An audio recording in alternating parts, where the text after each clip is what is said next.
Isang sampal ng katotohanan. Habang namamatay sa pag-iyak ang kambal ni Marcos, ang asawa niyang si Dora ay nagpapakasasayate ng ibang lalaki. Pera lang ang habol ko sa mga batang iyan, tawa nito.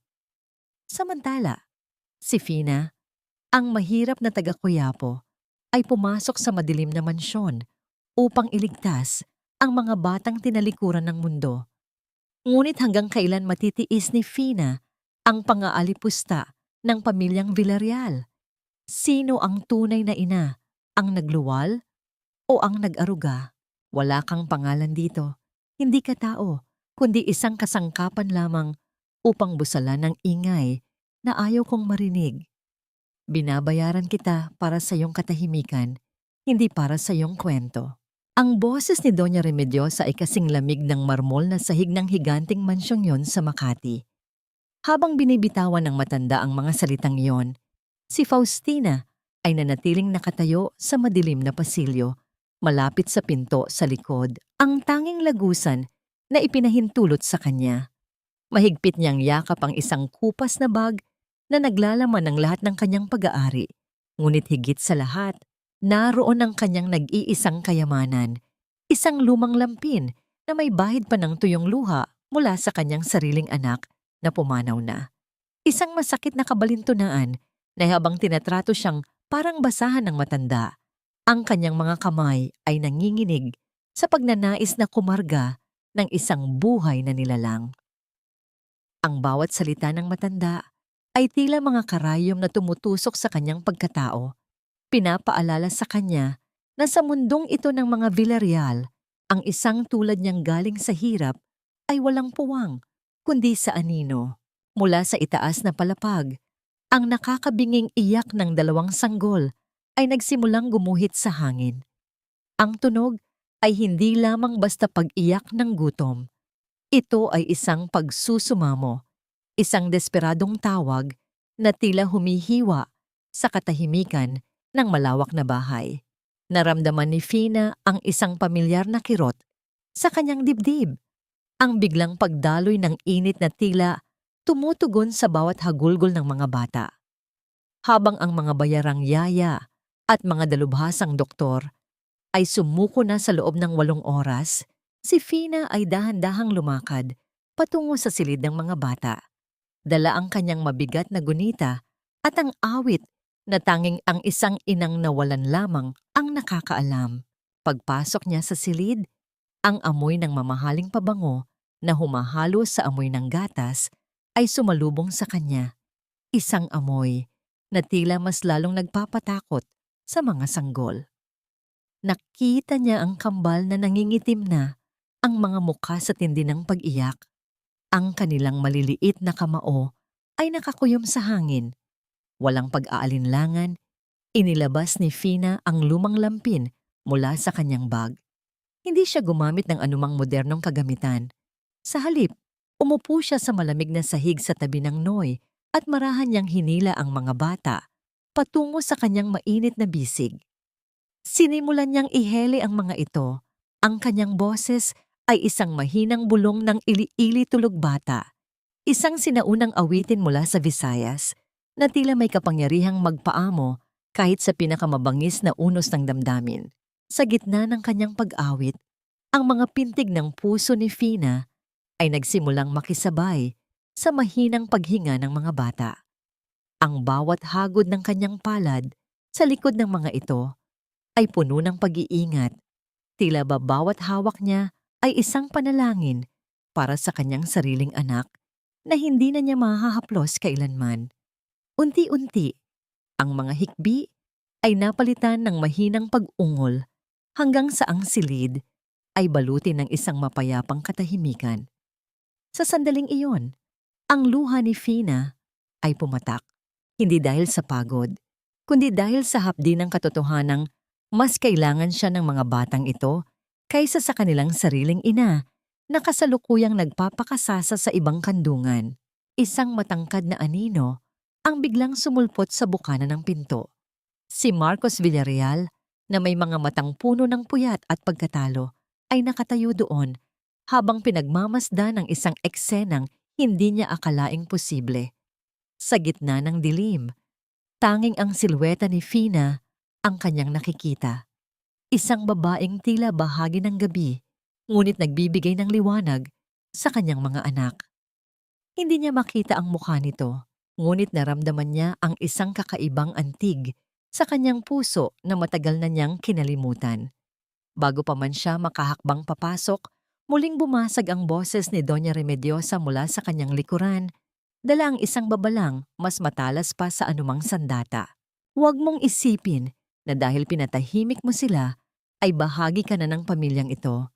Tandaan mo, Fina, ang mga bata ay kailangan ng matulog. Kapag sumikat ang araw, babalik ka sa kung saan ka nararapat.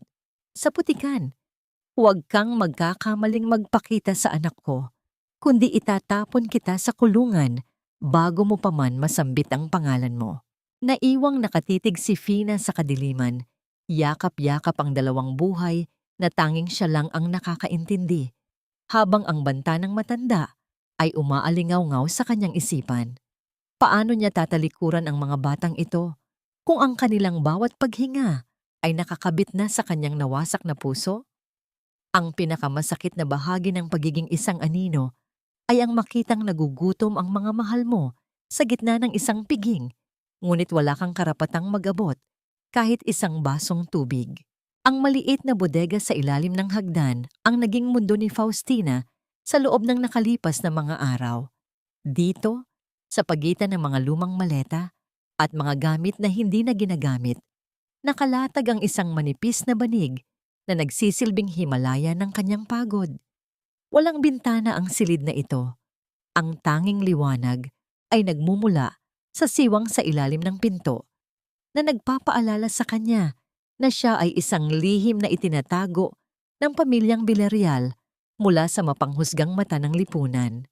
Ang bawat hakbang sa itaas ng hagdan ay nararamdaman niya sa kanyang dibdib, isang paalala na siya ay nananatili lamang dito dahil sa isang kasunduang nakasulat sa luha at pangangailangan.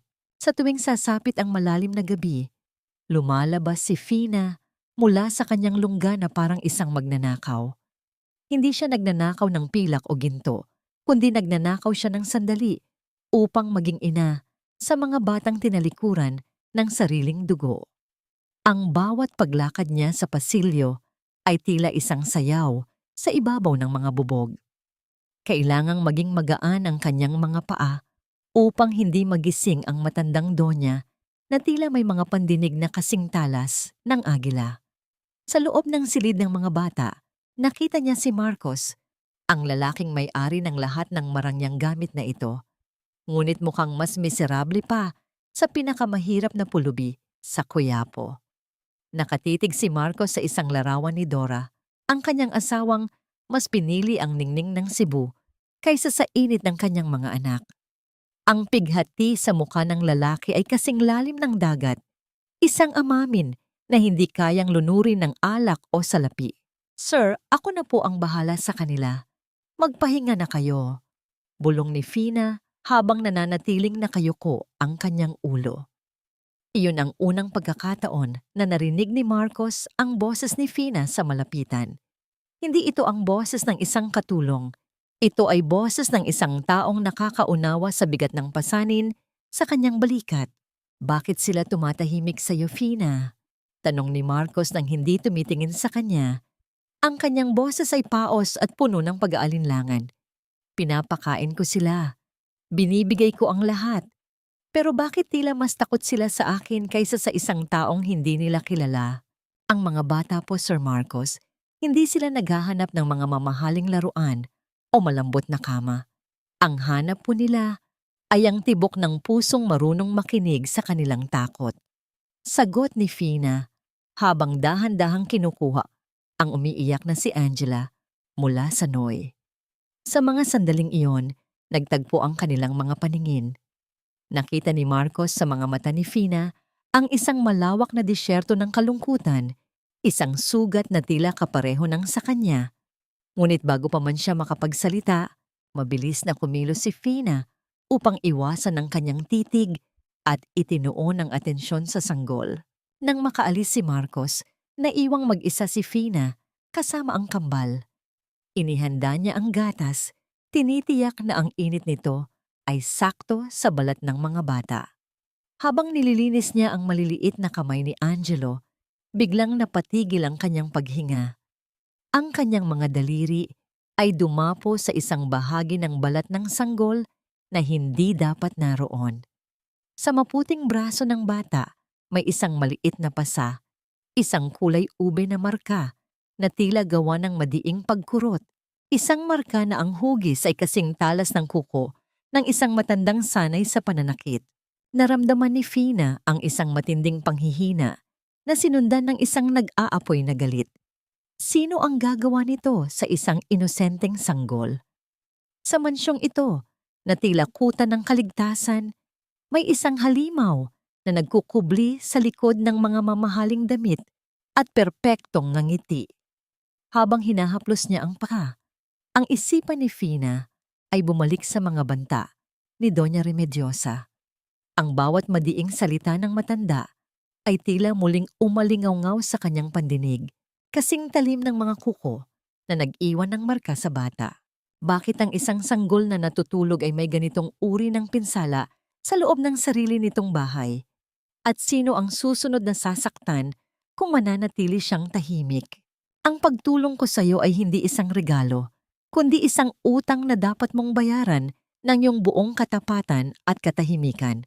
Huwag mong kakalimutan na kung wala ang aking habag, baka hanggang ngayon ay namamalimos ka pa rin ng awa sa mga pasilyo ng pampublikong ospital kung saan pumanaw ang iyong anak. Ang bawat salitang binitawan ni Doña Remediosa sa loob ng kanyang madilim na opisina ay tila mga latigo na humahagupit sa likod ni Faustina. Nakatayo si Fina sa harap ng malaking mesa. Ang kanyang mga mata ay nakatitig sa kanyang sariling mga paa na nakasuot ng kupas na tsinelas habang ang matanda ay prenteng nakaupo sa kanyang silya na gawa sa mamahaling kahoy. Sa sandaling iyon, ang hangin sa silid ay tila nauubos, pinapalitan ng bigat ng utang na loob na pilit na isinusumbat sa kanya. Gustong itanong ni Fina ang tungkol sa pasang nakita niya sa braso ni Angelo.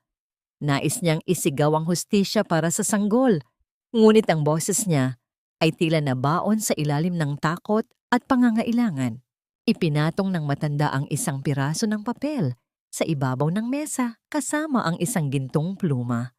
Ito ay isang kasunduan na nagsasabing wala siyang karapatang magsalita tungkol sa anumang nakikita o naririnig niya sa loob ng mansyon, lalo na ang tungkol sa mga bata at kay Marcos.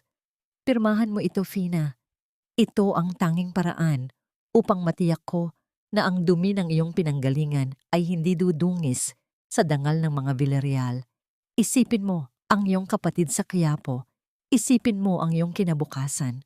Isang pirma lang at mananatili ang iyong trabaho.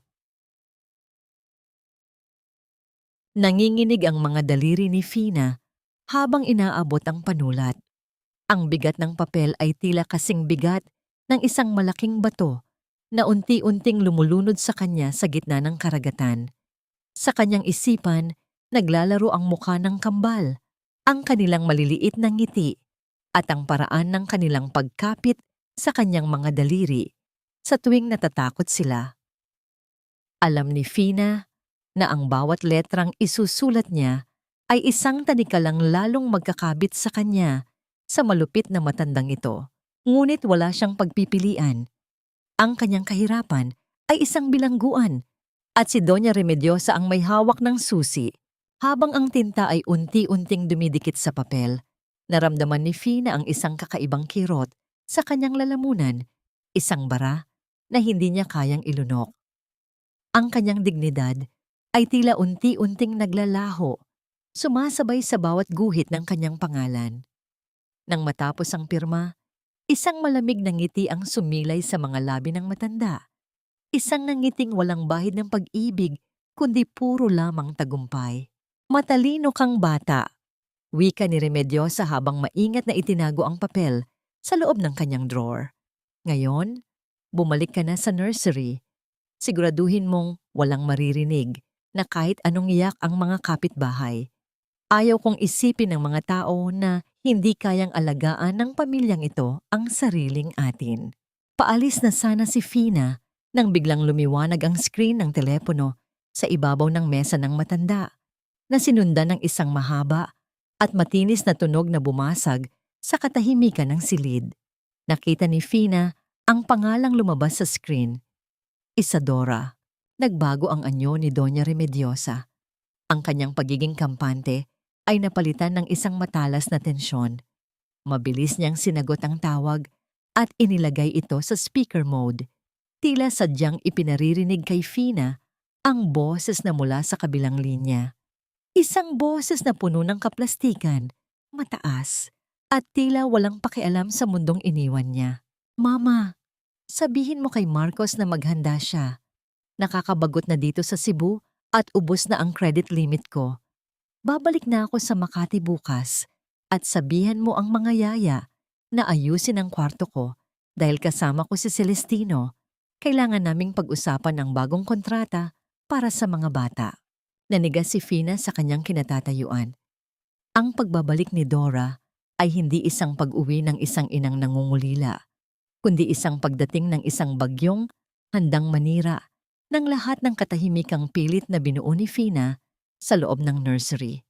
Ang mga bata na nagsisimula pa lamang makatulog ng mahimbing ay muling mahaharap sa panganib.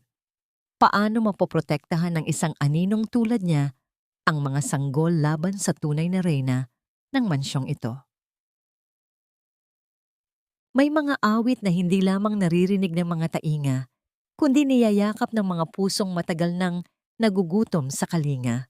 Sa ilalim ng pilak na liwanag ng buwan, ang bawat nota ay tila isang tulay na nagdurugtong sa dalawang kaluluwang kapwa, naliligaw sa dilim. Ang gabi sa mansyon ng mga Villarreal ay tila isang malalim na telon na bumabalot sa lahat ng lihim. Sa loob ng nursery, tanging ang asul na ilaw mula sa nightlight ang nagbibigay ng anyo sa paligid. Nakaupo si Faustina sa tabi ng bintana. Dahan-dahang inuugoy ang Noy habang pinagmamasdan ang liwanag ng buwan na tumatagos sa mga kurtinang seda. Ang kanyang tinig ay nagsimulang dumaloy, isang mahina at malambing na himig ng ili-ili, tulog bata.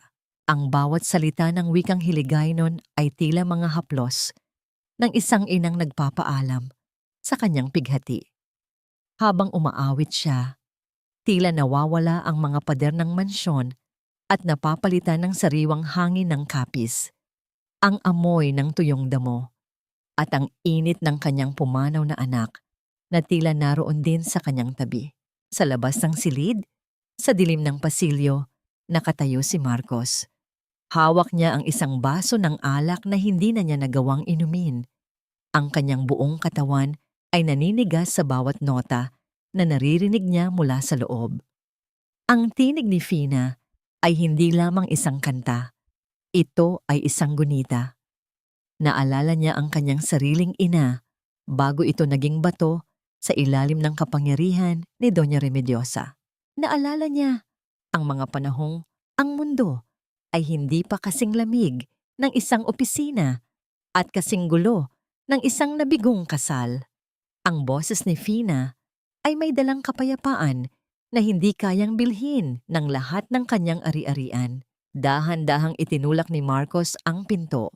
Sapat lamang upang makita ang silweta ni Fina na nakatalikod sa kanya.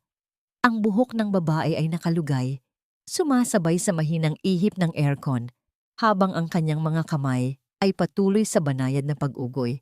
Sa sandaling iyon, tila huminto ang oras.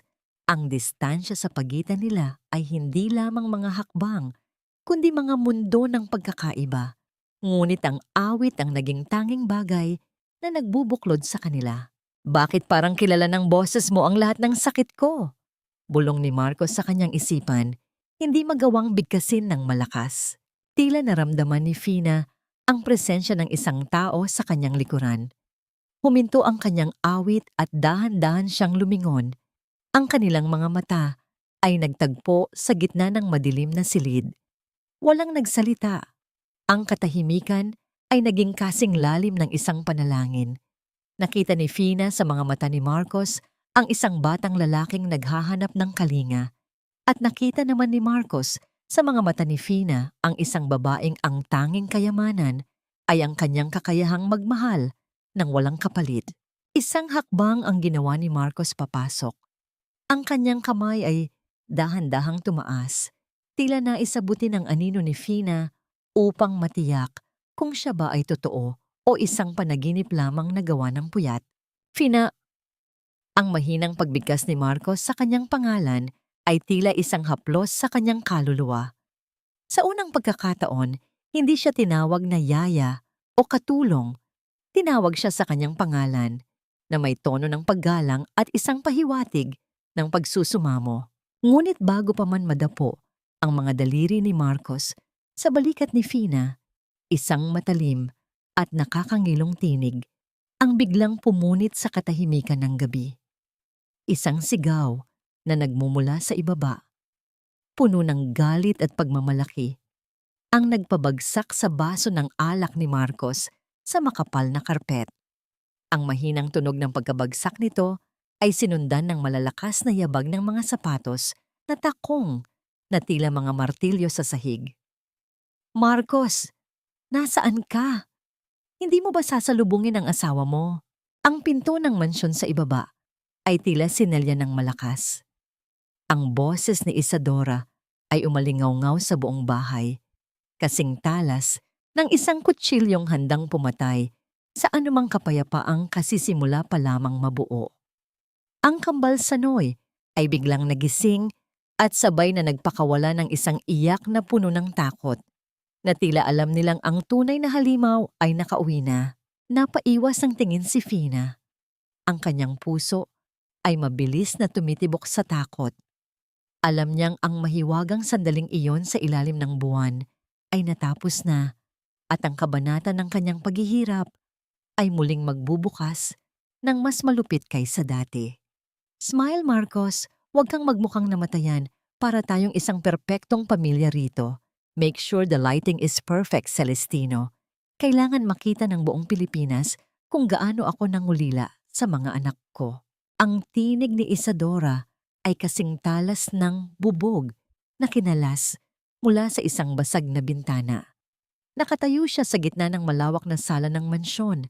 Suot ang isang mamahaling puting bestido na tila ba isa siyang anghel na kabababalang mula sa langit. Sa likuran niya, ang kanyang manliligaw at kasabwat na si Celestino ay abala sa pag-aayos ng mga kamera at ilaw. Tila ba ginagawang isang set ng pelikula ang tahanan ni Marcos.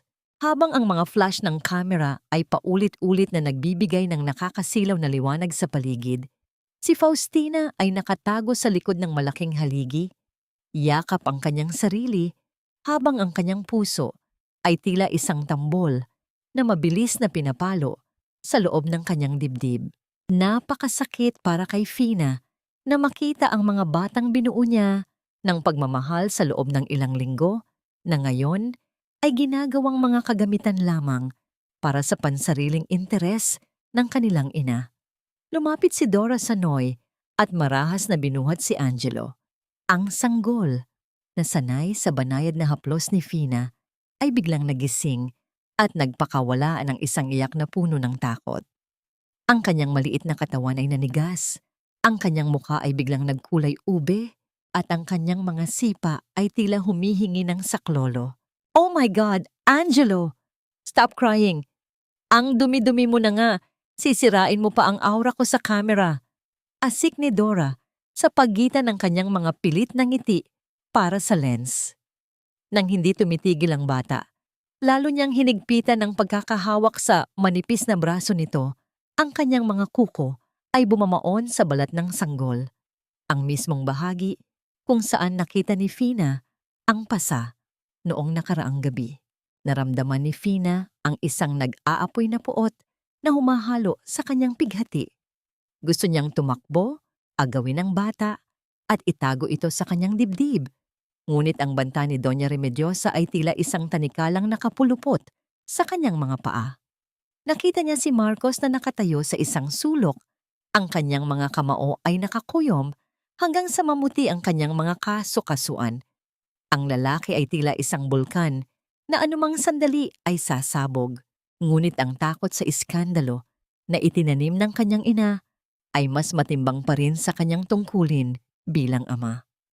Nang makuha na ni Dora at Celestino ang mga perpektong kuha para sa kanilang social media campaign, biglang nagbago ang ihip ng hangin. Ang matatamis ng ngiti ni Dora ay agad na naglaho, pinalitan ng isang hitsura ng matinding pagkadiri. Dadalin ko ang mga batang ito sa Cebu, Marcos. Ayoko na silang makita rito sa Makati na mukhang mga anak pawis dahil sa mga palpak mong katulong. At ikaw, lumingon si Dora sa direksyon ni Fina. Kahit hindi niya ito direktang nakikita. Sino ang hampas lupang kinuha niyo para mag-alaga rito? Amoy kuyapo ang buong nursery. Hinarap ni Marcos si Dora. Ang kanyang boses ay isang mababang dagundong ng galit. Iwan mo ang mga bata, Isadora. Wala kang karapatang saktan sila para lang sa mga lintek na followers mo. Isang nakakabinging tawa ang ibinalik ni Dora. Karapatan.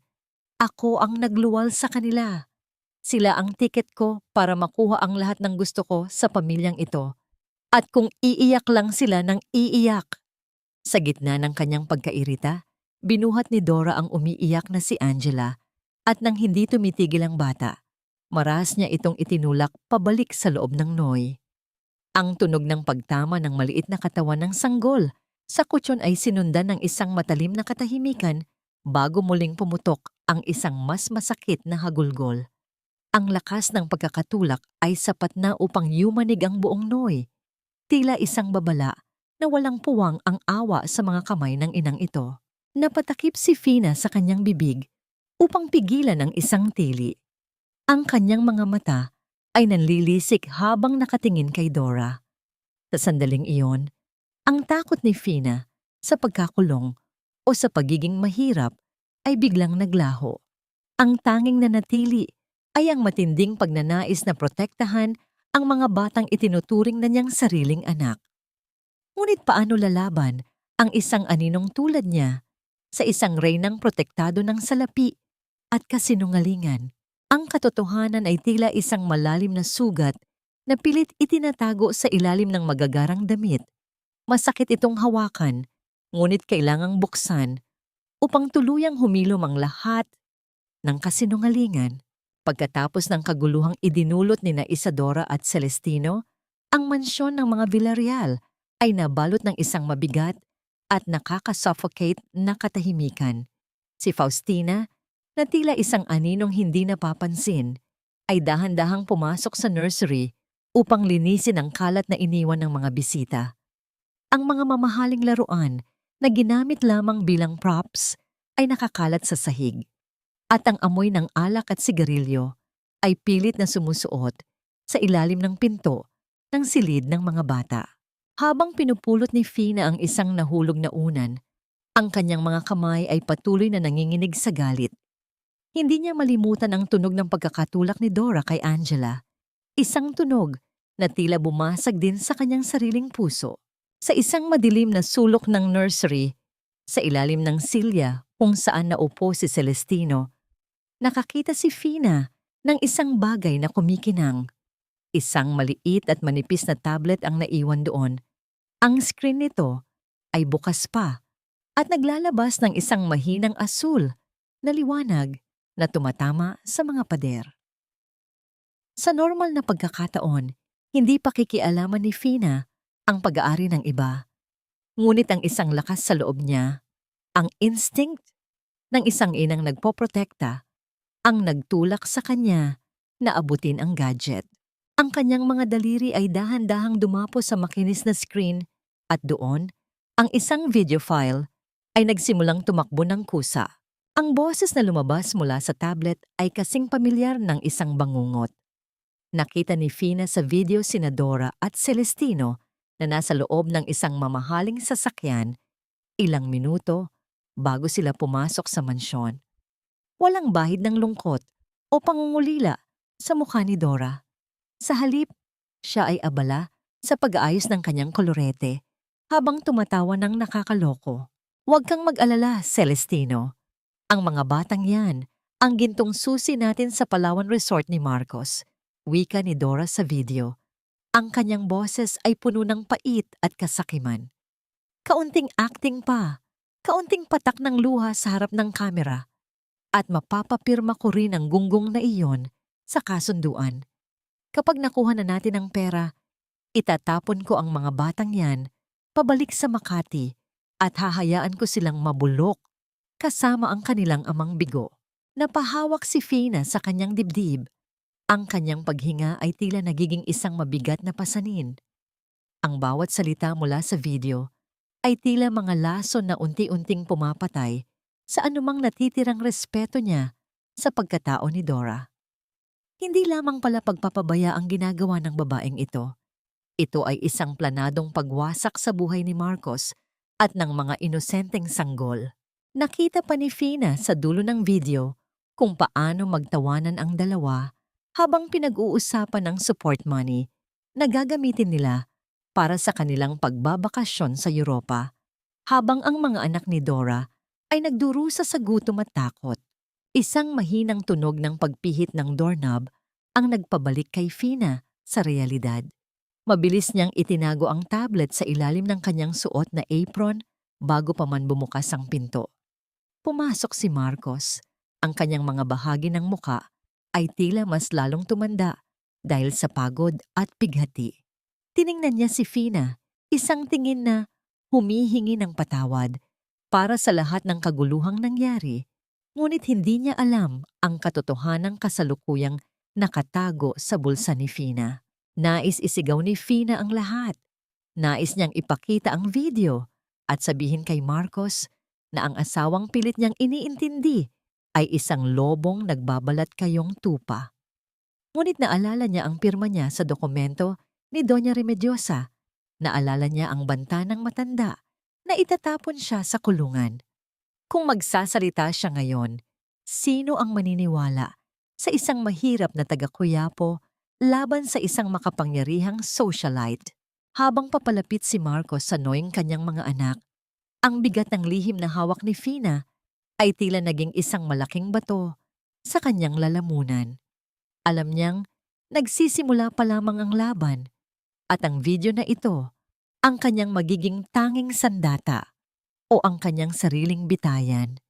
Ang tanong ay kailan at paano niya gagamitin ang katotohanan ito sa gitna ng isang bahay na puno ng mga pader na may tainga. Huwag mong istorbohin ang kasiyahan ko dahil lang sa isang simpleng lagnat. Ang mga bata ay may mga yaya at ang mga yaya ay binabayaran para magpuyat. Hayaan mo silang umiyak. Bahagi iyan ng paglaki at mas mahalaga ang gabing ito para sa ating imahe sa publiko. Ang tinig ni Isadora na nanggagaling sa kabilang linya ng intercom ay kasing lamig ng yelo sa gitna ng isang mainit na disyerto. Habang binibitawan niya ang mga salitang iyon, ang ingay ng masiglang tawanan, ang pagtama ng mga kristal na baso sa isa't isa, at ang kumpas ng marangyang musika ay maririnig mula sa ibaba, kung saan ang isang marangyang piging ay kasalukuyang nagaganap. Sa loob ng nursery, ang kapaligiran ay kabaligtaran ng lahat ng karangyaang iyon. Ang hangin ay mabigat at puno ng pangamba. Nakaupo si Faustina sa gitna ng dalawang noy. Ang kanyang mga mata ay puno ng puyat at pag-aalala, habang pinagmamasdan ang dalawang sanggol na tila mga baga sa tindi ng init ng kanilang mga katawan. Ang balat ni Angelo ay nangingitim na sa lagnat, habang si Angela naman ay walang tigil sa mahinang pag-ungol na tila isang paghingi ng saklolo na walang boses. Walang ibang kasama si Fina. Ang mga ibang katulong ay inutusang magsilbi sa mga panauhin ni Dora, at si Marcos ay pilit na pinanatili sa sala upang magpanggap na isang masayang asawa. Sa gitna ng dilim, tanging ang tunog ng mabilis na paghinga ng mga bata ang naging kasama ni Fina. Kumuha siya ng isang palanggana ng maligamgam na tubig at isang malambot na bimpo. Ang kanyang mga kamay ay nanginginig sa takot na baka hindi na kayanin ng maliliit na katawan ng kambal ang taas ng temperatura. Habang dahan-dahang pinupunasan ni Fina ang noo ni Angelo, ang bawat haplos niya ay may kasamang dalangin. "Huwag ngayon, anak. Huwag kayong bibitaw." Bulong niya sa sarili. Ang kanyang boses ay nanginginig sa pagitan ng hikbi at panalangin. Sa bawat dampi ng basang tela, sa mainit na balat ng mga bata, nararamdaman ni Fina ang isang pamilyar na kirot sa kanyang sinapupunan, ang alaala ng gabing pumanaw ang kanyang sariling anak dahil sa kawalan ng gamot at kalinga. Ang pighati ng nakaraan ay tila muling sumisiklab, nagbibigay sa kanya ng lakas na hindi niya akalaing taglay niya.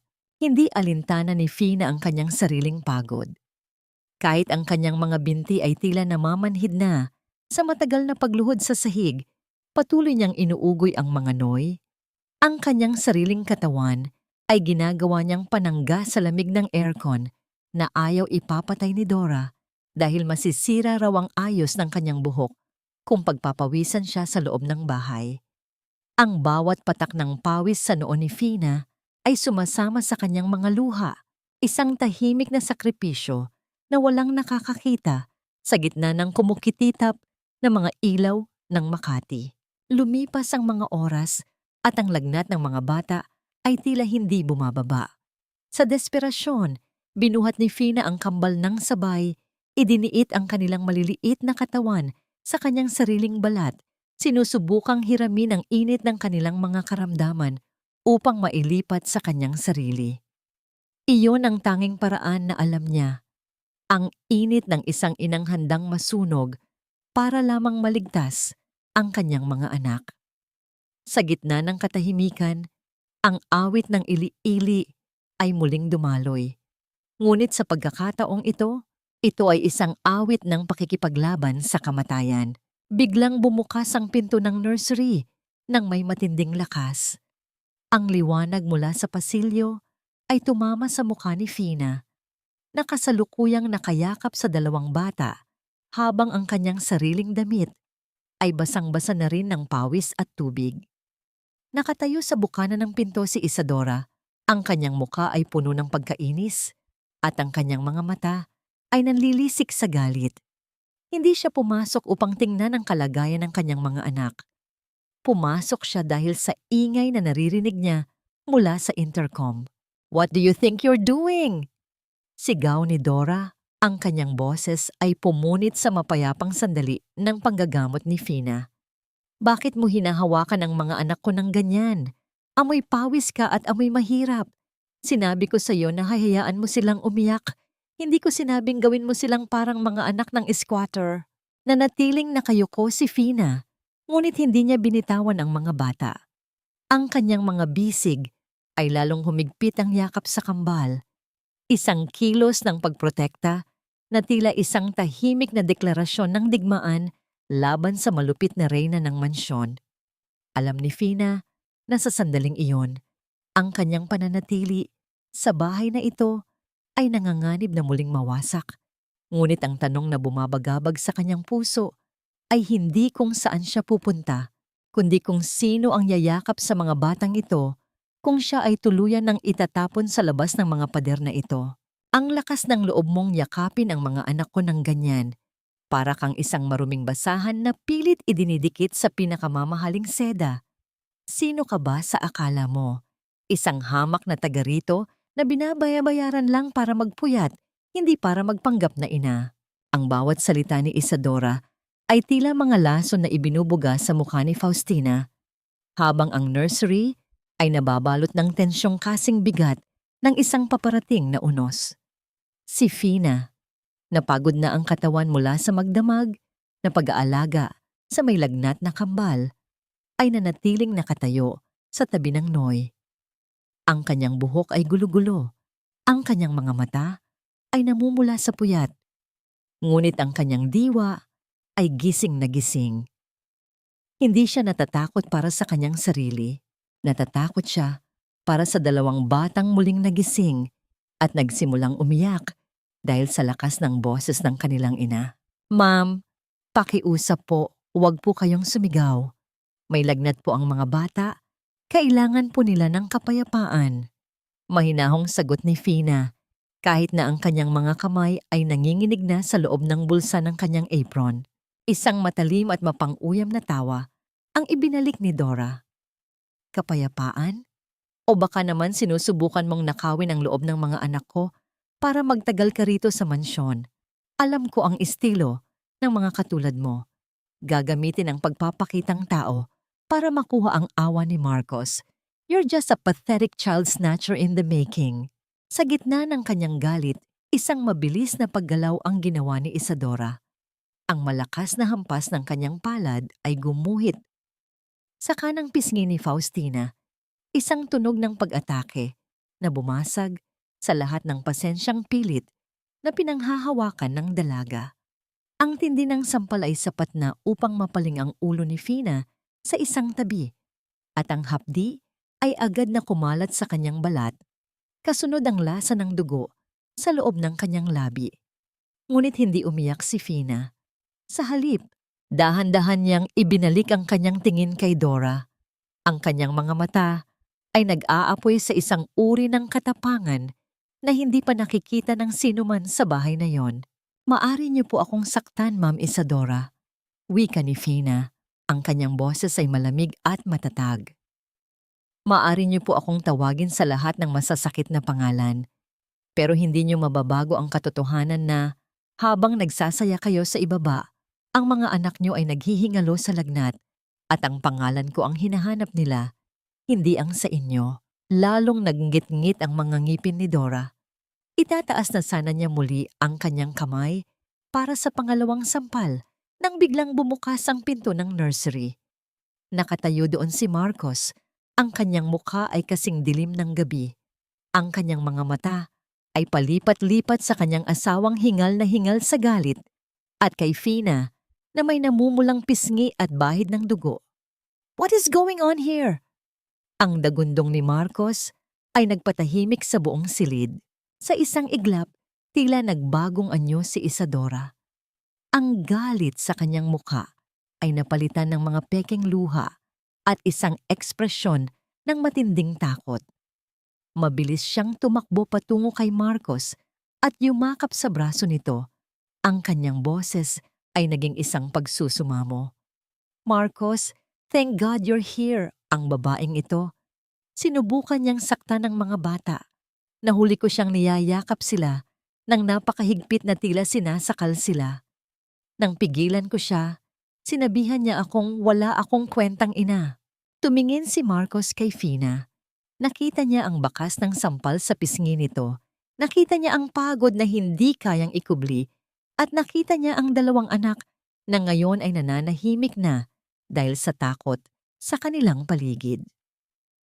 Ang katahimikan ni Fina ay kasing bigat ng isang hatol. Hindi siya nagtangkang magpaliwanag. Nanatili siyang nakatayo ng matuwid, hinihintay ang mga susunod na salita ng lalaking tinitingala niya.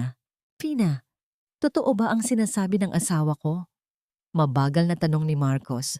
Ang kanyang boses ay walang pahiwatig kung sino ang kanyang pinaniniwalaan. Tumibok ng mabilis ang puso ni Fina. Alam niyang ang susunod niyang sasabihin ay maaring maging mitya ng kanyang pagkakatapon sa labas ng mansyon o ang simula ng pagbagsak ng mga pader ng kasinungalingan ni Dora. Ngunit bago pa man siya makasagot, nakita niya ang mapanuyang ngiti sa mga labi ni Dora sa likod ni Marcos. Isang ngiting nagsasabing sa mundong ito, ang salita ng isang asawa ay palaging mas matimbang kaysa sa katotohanan ng isang katulong. Ang pinakamasakit na paghuhukom ay hindi yaong nagmumula sa loob ng korte, kundi ang hatol ng mga taong nakatingin sa iyong kahirapan at iniisip na ang iyong pagkatao ay kasing mura ng iyong suot na tsinelas. Sa gitna ng banal na tahanan, ang kasamaan ay nagsuot ng puting sutla habang ang katotohanan ay pilit na ibinaon sa ilalim ng ulan. Ang Manila Cathedral ay nababalot ng bango ng mga sariwang bulaklak at insenso para sa binyag ng kambal na Villarreal. Ang bawat sulok ng simbahan ay puno ng mga kilalang personalidad sa lipunan. Mga kamera ng media na kumikislap at mga bulungan ng paghanga sa perpektong pamilyang nakatayo sa harap ng altar. Si Isadora ay tila isang reyna sa kanyang puting puntas na gown. Yakap ang isa sa mga sanggol para sa mga retrato, kahit na ang bata ay hindi mapakali sa kanyang mga bisig. Sa malayo, nakatago sa likod ng isang malaking poste, nakatayo si Faustina. Nakasuot siya ng isang simpleng uniforme. Ang kanyang mga kamay ay magkayakap sa kanyang dibdib habang pinagmamasdan ang mga batang mahal niya na tila mga tropeyong ipinaparada sa harap ng mundo. Nagsimulang umiyak si Angela ng malakas, isang tunog ng paghihirap na tila hindi naririnig ng mga taong abala sa pagngiti para sa kamera. Nakita ni Fina kung paano nanginig ang panga ni Dora sa inis. Sa isang iglap, habang ang mga tao ay abala sa pagpirma sa baptismal registry, mabilis na lumapit si Fina upang tulungan ang sanggol, dala ng kanyang likas na instinto bilang tagapag-alaga. Ngunit iyon ang pagkakataong hinihintay ni Isadora. Sa harap ng lahat ng panauhin, biglang natumba si Isadora sa marmol na sahig. Ang tunog ng kanyang pagkakatumba ay sinundan ng isang malakas na singhap mula sa mga nakasaksi. Binitawan niya ang sanggol sa loob ng noy at humawak sa kanyang sentido. Ang kanyang mukha ay tila nakaranas ng matinding pananakit. Sa isang iglap, ang lahat ng mata ay natuon kay Faustina, na kasalukuyang nakatayo malapit sa kanya. "Bakit mo ako tinulak, Fina?" Ang mahinang tinig ni Dora ay bumasag sa katahimikan ng simbahan, isang tinig na puno ng pait at pekeng luha. "Gusto mo ba talagang saktan ako pati ang mga anak ko? Marcos, tulungan mo ako." Sinubukan niyang agawin ng bata at tinulak niya ako. Ang bulungan ng mga bisita ay tila isang malaking alon na humahampas kay Fina. Nakita niya ang galit sa mga mata ni Doña Remediosa, isang galit na higit pa sa anumang nakita niya noon. Ang kahihiyan ng pamilya sa harap ng kanilang mga kaibigan ay ang pinakamalaking kasalanang maaaring magawa ni Fina. Lumapit si Marcos. Ang kanyang mukha ay puno ng pagkalito at takot. Ngunit bago pa man siya makapagsalita, ang kamay ng kanyang ina ay mabilis na humarang sa kanya. Tama na ang dula-dulaang ito. Ang boses ni Doña Remediosa ay nanginginig sa puot habang nakaturo ang kanyang daliri sa pintuan ng simbahan. "Ito na ang huling beses na dudungisan mo ang aming pangalan, Faustina. Isang hamak na katulong na may masamang balak. Umalis ka rito bago ko patawagin ang mga pulis." Sinubukan ni Fina na magsalita. Nais niyang isigaw na hindi niya hinawakan si Dora, na ang lahat ay isang planadong palabas. Ngunit sino ang paniniwalaan ng mga taong ito? Ang isang socialite na umiyak sa sahig o ang isang yaya na ang tanging ebidensya ay ang kanyang mga luha? Sa bawat hakbang ni Fina palabas ng simbahan, naramdaman niya ang mga mapanghusgang tingin na tila mga latigo sa kanyang likuran. Paglabas niya ng simbahan, ang langit ay biglang nagdilim at ang malakas na buhos ng ulan ay nagsimulang bumagsak sa kalsada.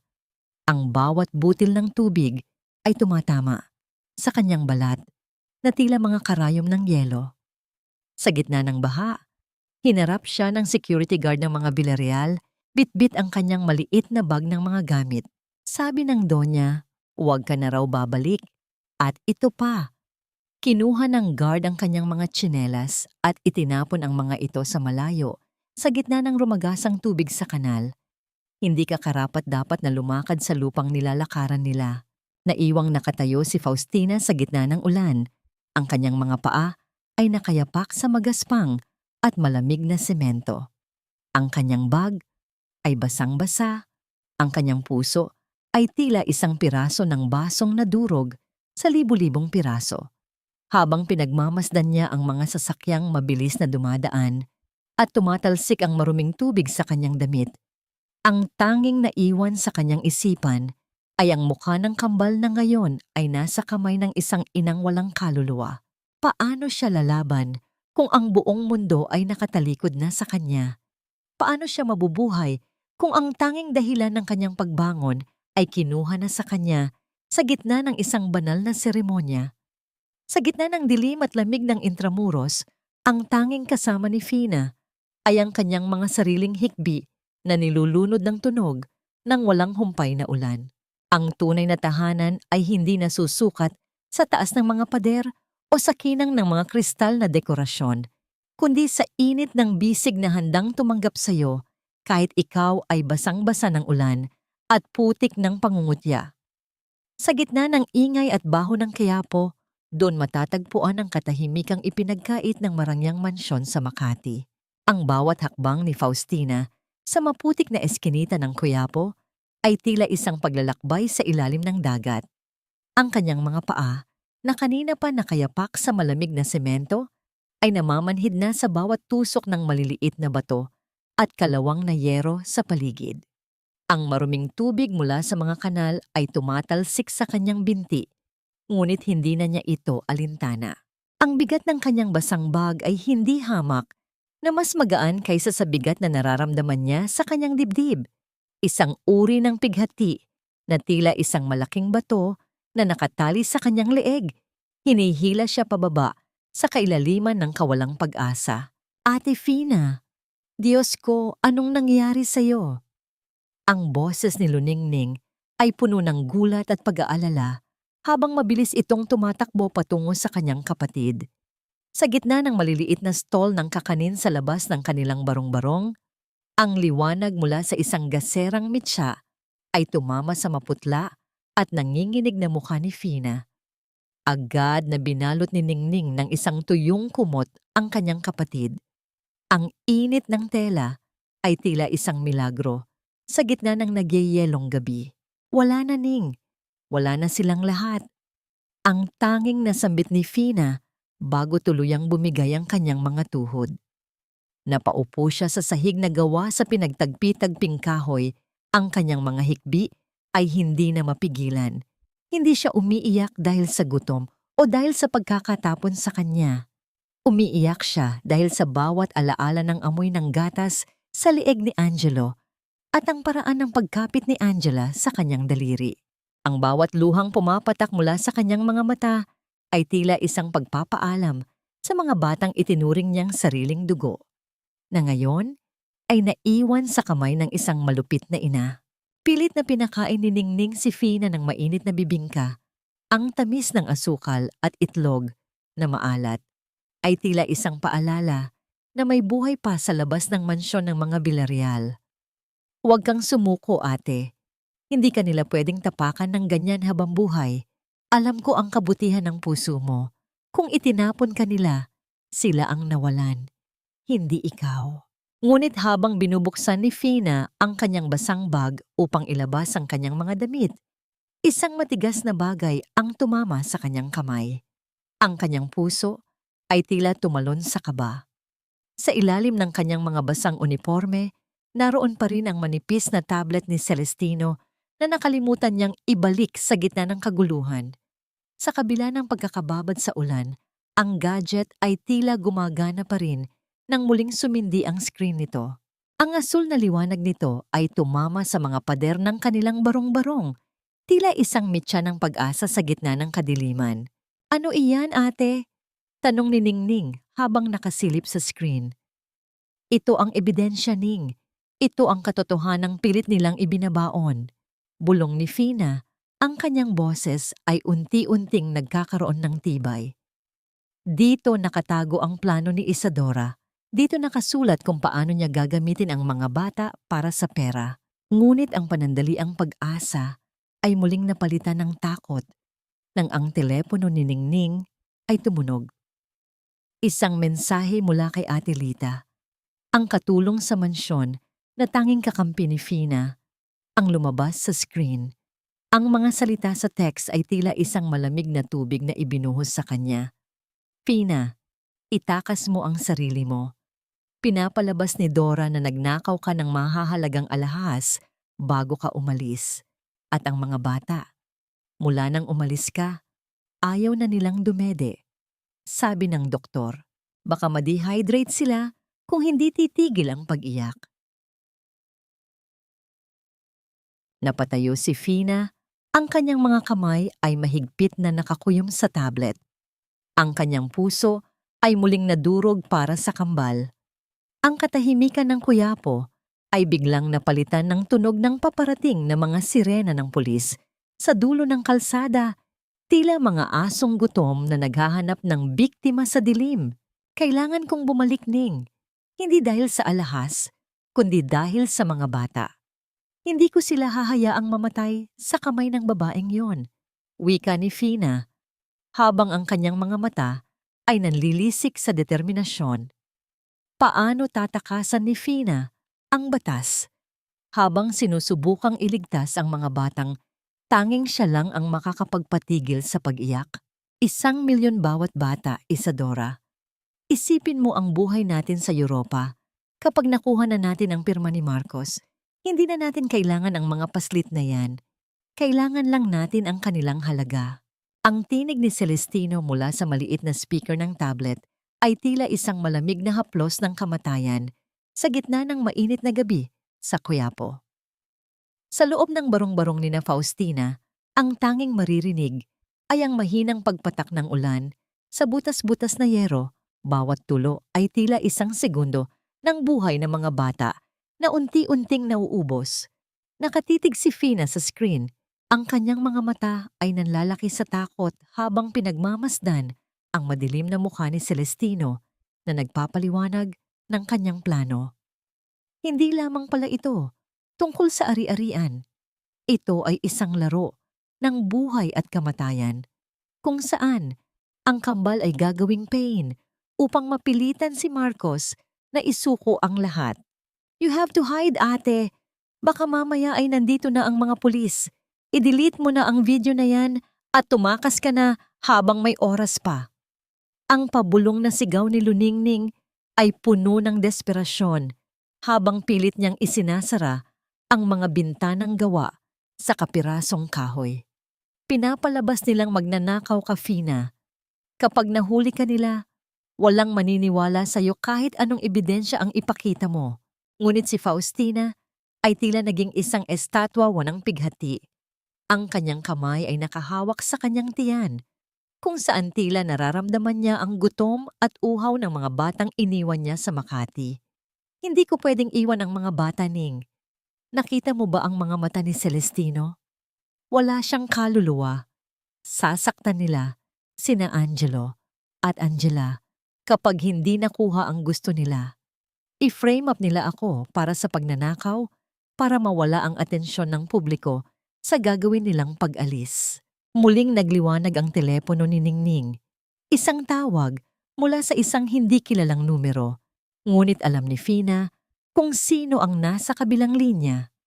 Sa kanyang pagsagot, ang boses ni Ate Lita, ang matandang katulong sa mansyon, ay naging isang serye ng mga mabilis at nanginginig na bulong na tila hinahabol ng kung anong panganib. Fina, makinig ka ng mabuti, wika ni Ate Lita. Ang boses nito ay nilulunod ng tunog ng hangin. Isasakay na nila ang mga bata sa isang itim na van. Sabi ni Dora, pupunta raw sila sa Batangas para mag-beach. Pero narinig ko si Celestino na may kausap sa telepono. May kikitain silang mga tao sa isang liblib na lugar. Ang mga bata. Hindi na sila umiiyak, Fina. Masyado na silang mahina. Parang mga lantang bulaklak na sila sa loob ng kanilang noy. Ang bawat salita ni Ate Lita ay tila isang punyal na unti-unting hinihiwa ang puso ni Fina. Ang imahe ng mga batang mahina at hindi na umiiyak ay mas masakit pa kaysa sa anumang sampal o sipa na natanggap niya. Sa sandaling iyon, ang takot ni Fina sa batas at sa kapangyarihan ni na Doña Remediosa ay naging kasing liit ng isang butil ng buhangin. Ang pagmamahal niya sa kambal ay naging isang nag-aalab na apoy na nagbigay sa kanya ng lakas na tumayo sa kabila ng panghihina. Saan sila pupunta, Ate Lita? Sabihin mo sa akin, pakiusap. Ang pagsusumamo ni Fina ay naging isang mahinang hagulgol ng determinasyon. Hindi ko alam ang eksaktong lugar, pero narinig ko ang tungkol sa isang abandonadong bodega malapit sa lumang pier. Fina, huwag kang pupunta rito sa mansyon. May mga pulis na nagbabantay. Mag-ingat ka. Ang tawag ay biglang naputol. Pinalitan ng isang mahaba at nakakangilong tunog ng pagkawala ng linya. Napatitig si Fina sa kanyang kapatid. Ang kanyang mga mata ay hindi na naghahanap ng awa, kundi naghahanap ng paraan. Kinuha niya ang tablet, binalot ito ng plastik upang hindi mabasa, at isinilid sa loob ng kanyang damit. Ang kanyang mga paa, na puno pa rin ng sugat mula sa intramuros, ay muling humakbang patungo sa madilim na eskinita ng Quiapo. Paano makakarating ang isang babaeng walang pera at tinutugis ng batas sa isang lugar na hindi niya alam, bago tuluyang mawala ang huling hininga ng mga batang tanging siya lang ang tinuturing na ina? At sa gitna ng dilim ng Maynila, sino ang tunay na kakampi ni Fina kapag ang bawat anino ay tila may dalang posas? Ang bawat hakbang pabalik sa lugar na nagtaboy sa'yo ay tila isang paglalakad sa ibabaw ng nagbabagang uling. Masakit, nakapapaso, ngunit kailangang gawin para sa mga kaluluwang walang ibang inaasahan kundi ang iyong pagbabalik. Sa dilim ng gabi, ang pag-ibig ay mas matapang kaysa sa takot, at ang panalangin ay mas malakas kaysa sa anumang banta ng kamatayan. Ang bawat lapat ng hubad na talampakan ni Faustina sa maputik na kalsada patungo sa Makati ay nagdudulot ng matinding hapdi. Tila ba bawat butil ng buhangin at maliliit na bato ay mga sadyang inilagay na patalim upang pigilan ang kanyang paghakbang. Ang ulan ay hindi na lamang basta tubig na bumabagsak mula sa langit. Ito ay naging isang malamig na tabing na pilit na bumubulag sa kanyang paningin. Ngunit sa kanyang isipan, ang tanging nakikita niya ay ang maputlang mukha ng kambal, ang kanilang maliliit na labi na hindi na makagawa ng tunog dahil sa sobrang panghihina. Ang bawat pintig ng kanyang puso ay tila isang orasan na nagpapaalala sa kanya na ang bawat segundo ay mahalaga. Sa tulong ng dilim at ng mga matatayog na halaman sa paligid ng mansyon, muling nakapasok si Fina sa bakuran ng mga Villarreal. Ang bawat kilos niya ay may kasamang pag-iingat, tila isang aninong nakikipaglaro sa mga ilaw ng security. Ang pinto sa likod, ang tanging lagusan na alam niya, ay hindi nakakandado ng maayos. Isang pagkakataong tila ibinigay ng langit para sa kanyang misyon. Ang amoy ng mansyon, na dati ay amoy ng karangyaan, ay tila naging amoy ng isang abandonadong libingan dahil sa kawalan ng buhay at pagmamahal sa loob nito.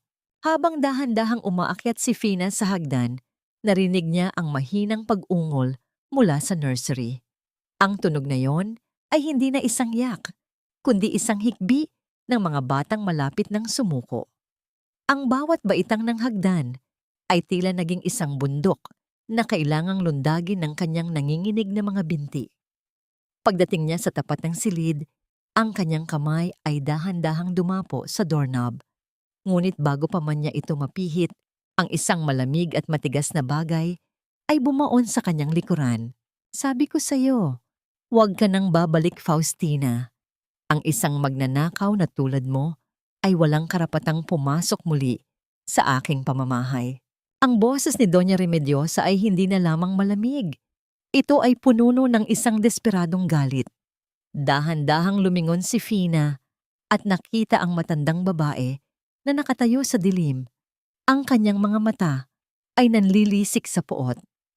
Sa kanyang nanginginig na mga kamay, hawak niya ang isang maliit na itim na baril. Ang dulo nito ay nakatutok ng diretso sa dibdib ni Fina. Ang tunog ng pagkasa ng bakal sa loob ng sandata ay bumasag sa katahimikan ng pasilyo, isang tunog na nagpahinto sa paghinga ng dalaga. Donya, pakiusap. Ang mga bata, hindi nila kakayanin kung wala akong magagawa para sa kanila. Mahinang pagsusumamo ni Fina habang ang kanyang mga luha ay humahalo sa ulan sa kanyang mukha. Kung galit po kayo sa akin, handa akong tanggapin ang anumang parusa. Pero sana hayaan ninyo muna akong makita at mayakap sila. Sila lang po ang pinakamahalaga sa akin. Isang mapait na tawa ang ibinalik ng matanda. Dangal, Fina. Ang dangal ng mga Villarreal ang kailangan kong iligtas. Mas mabuti pang mamatay ang mga batang yan kaysa lumaki silang nakadepende sa isang katulong na tulad mo. Ang pamilyang ito ay hindi kailanman magiging utang na loob sa isang mahirap. Sa sandaling iyon, ang desperasyon ni Doña Remediosa ay naging malinaw. Handa niyang isakripisyo ang sarili niyang mga apo para lamang hindi mabahiran ang kanyang imahe sa lipunan, habang ang daliri ng matanda ay unti-unting humihigpit sa gatilyo. Naramdaman ni Fina ang isang kakaibang lakas. Hindi ito lakas ng galit, kundi lakas ng isang inang walang kinatatakutan. Isang hakbang ang ginawa ni Fina pasulong.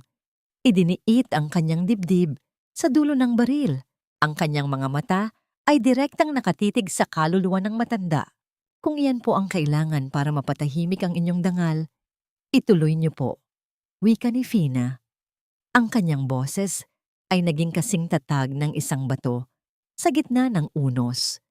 Pero tinitiyak ko sa inyo, ang bawat patak ng dugo ko ay magpapaalala sa inyo na pinatay niyo ang tanging taong tunay na nagmamahal sa mga apo niyo. Ang panginginig ng kamay ni Doña Remediosa ay lalong tumindi. Ang katahimikan sa pasilyo ay tila naging isang mabigat na kumot na naghihintay sa isang malakas na pagsabog. Sa loob ng nursery, muling narinig ang isang mahinang iyak ni Angela. Isang tawag na tila naging huling mitya ng pagtitimpi ng dalawa.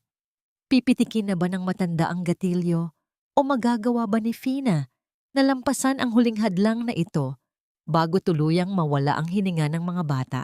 Ang bawat lihim na ibinaon sa ilalim ng lupa ay tila isang mitya na unti-unting nauubos. Gaano man kalalim ang pagkakalibing, ang apoy ng katotohanan ay laging makakahanap ng paraan upang sumabog at wasakin ang lahat ng balat kayo. Sa sandaling ito, ang maskarang gawa sa ginto at dangal ay magsisimula. Nang mabasag, inilalantad ang bulok na kaluluwang nagtatago sa likod nito. Ang nanginginig na daliri ni Doña Remediosa sa gatilyo ay tila isang simbolo ng lahat ng maling pagpapahalaga ng pamilyang Villarreal. Ngunit bago pa man siya makagawa ng isang pagkakamaling hindi na mabubura, dahan-dahang inilabas ni Faustina ang tablet mula sa loob ng kanyang basang damit. Ang asul na liwanag nito ay tumama sa mukha ni Fina, na tila isang banal na sinag sa gitna ng madilim na pasilyo.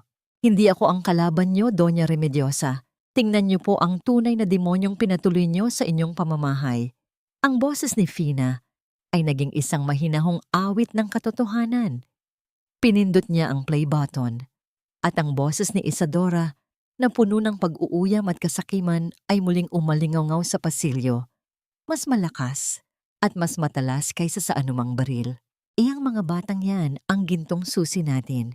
Kapag nakuha na natin ang pera, itatapon ko ang mga batang iyan pabalik sa Makati at hahayaan ko silang mabulok.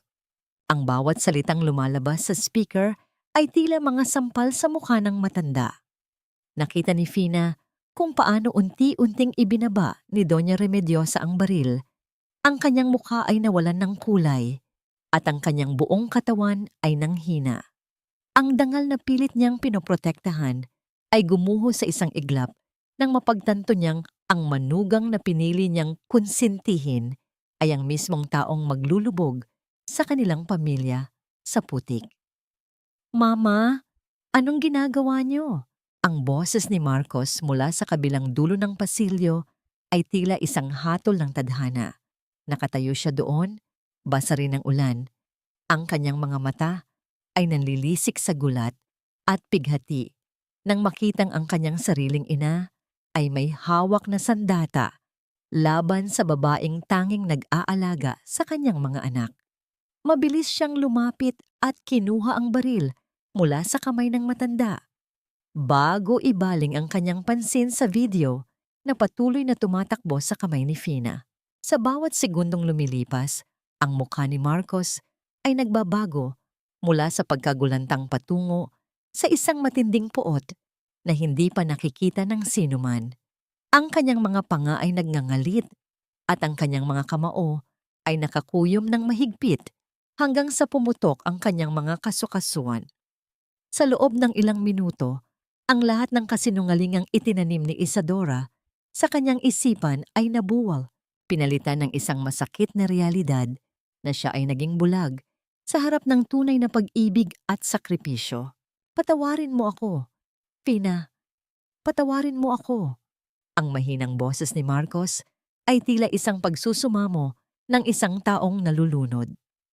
Tumingin siya kay Fina, hindi bilang isang amo, kundi bilang isang lalaking nakatagpo ng kanyang kaligtasan sa gitna ng pagkakamali. Inabot niya ang kamay ni Fina. Ang init ng kanyang palad ay tila isang pangako ng proteksyon na matagal nang hinahanap ng dalaga. Ngunit ang sandali ng kanilang paglalapit ay muling naputol ng isang malakas at nakakakilabot na tunog ng mabilis na pag-arangkada ng isang sasakyan mula sa labas ng mansyon. Isang itim na van ang mabilis na lumalayo sa gate. Ang tunog ng makina nito ay tila isang paalam na puno ng panganib. Mabilis na tumakbo si Fina patungo sa nursery. Ang kanyang puso ay tila sasabog sa kaba. Pagpasok niya, ang silid ay wala ng laman. Ang dalawang Noy ay tila mga libingang iniwan ng buhay. Ang amoy ni Isadora na mamahaling pabango ay nananatili pa rin sa hangin. Isang mapait na paalala na ang reyna ng kasinungalingan ay nagtagumpay sa kanyang huling hakbang. Wala na sila, Marcos. Kinuha nila ang mga bata. Ang sigaw ni Fina ay naging isang mahabang hagulgol na yumanig sa buong mansyon. Naiwang nakatayo si Marcos sa gitna ng nursery, hawak ang tablet na naglalaman ng katotohanan habang ang ulan sa labas ay lalong lumalakas. Tila nakikiramay sa isang amang nawalan ng lahat sa sandaling nalaman niya ang katotohanan. Paano nila hahabulin ang isang aninong handang pumatay para sa pera? At hanggang kailan kakayanin ng maliliit na puso ng kambal ang lamig ng mundong itinapon sila? Ang bawat patak ng luha sa gitna ng digmaan ng kasinungalingan ay tila mga butil ng asido na tumutunaw sa lahat ng pader ng pagpapanggap. Sa gabing ito, ang katahimikan ng mga Noy ay hindi lamang isang kawalan ng tunog, kundi isang malakas na sigaw ng panganib na yuyumanig sa pundasyon ng pamilyang Villarreal. Nakatayo si Faustina sa gitna ng walang lamang nursery. Ang kanyang mga kamay ay nakahawak sa gilid ng Noy ni Angela na tila ba doon niya makukuha ang lakas upang hindi tuluyang gumuho. Ang bawat haplos niya sa malambot na sapin ng kama ay nagpapaalala sa kanya ng init ng mga bata na kanina lang ay narito. Ang amoy ng mamahaling pabango ni Isadora ay nakahalo sa amoy ng gatas, isang mapait na paalala na ang panganib ay nagmula sa mismong taong dapat ay nagbibigay ng kalinga. Ang kanyang dibdib ay sumisikip, ang bawat paghinga ay tila isang pakikipagbuno sa libu-libong tinik na bumabara sa kanyang lalamunan. Si Marcos ay tila isang rebulto ng pighati sa pintuan. Hawak pa rin niya ang tablet. Ang asul na liwanag nito ay nagbibigay ng nakakangilong anyo sa kanyang mukha na puno ng pagsisisi. Sa sandaling iyon, ang lahat ng kanyang yaman at kapangyarihan ay naging walang silbi. Anong halaga ng lahat ng resort sa Palawan at mga gusali sa Makati kung ang kanyang sariling dugo ay nasa panganib dahil sa kanyang pagkabulag? Fina, kailangan nating hanapin ang van. Hindi ko hahayaang mawala sila. Ang boses ni Marcos ay paos, ngunit may kalakip na bagsik na ngayon lamang narinig ni Fina. Biglang tumunog ang telepono ni Marcos sa ibabaw ng mesa. Isang hindi kilalang numero ang lumabas sa screen. Mabilis niya itong sinagot at inilagay sa speaker. Ang boses ni Isadora ay pumailan lang sa silid, kasing talas ng isang kutsilyong muling humihiwa sa kanilang mga sugat. Ngunit sa pagkakataong ito, wala na ang kanyang mapagpanggap na lambing. Ang boses niya ay puno ng desperasyon at isang uri ng kabaliwan. Marcos, darling, huwag mo na akong hanapin pa. Kung gusto mong makita ang mga anak mong humihinga pa, maghanda ka. Pirmahan mo ang deed of transfer ng Palawan Resort at dalhin mo ang lahat ng cash na nasa safe nyo sa abandonadong pier sa Nabotas. Huwag kang tatawag ng pulis dahil isang maling galaw mo, sisiguraduhin kong hindi na sila magigising kailanman. Tawa ni Dora, isang tawang walang kaluluwa. Hindi ko na kailangan ang mga batang ito. Sila ay pabigat lamang. Mas gusto ko ang mabuhay ng marangya kaysa maging yaya ng mga batang hindi ko naman ginusto. Isadora, maawa ka. Sila ang mga anak mo. Ang pagsusumamo ni Fina ay naging isang mahabang hagulgol habang lumalapit siya sa telepono. Saktan mo na ako. Kunin mo na ang lahat. Huwag mo lang silang pababayaan. Mahina na sila, Isadora. Kailangan nila ng gamot. Sino ba ang kausap ko? Ang basahang yaya? Pang-uuyam ni Dora. Makinig ka, Faustina. Ang mga batang ito ay mamatay rin naman sa gutom kung hindi pipirma ang ama nila. So the clock is ticking. Pinutol ni Dora ang tawag.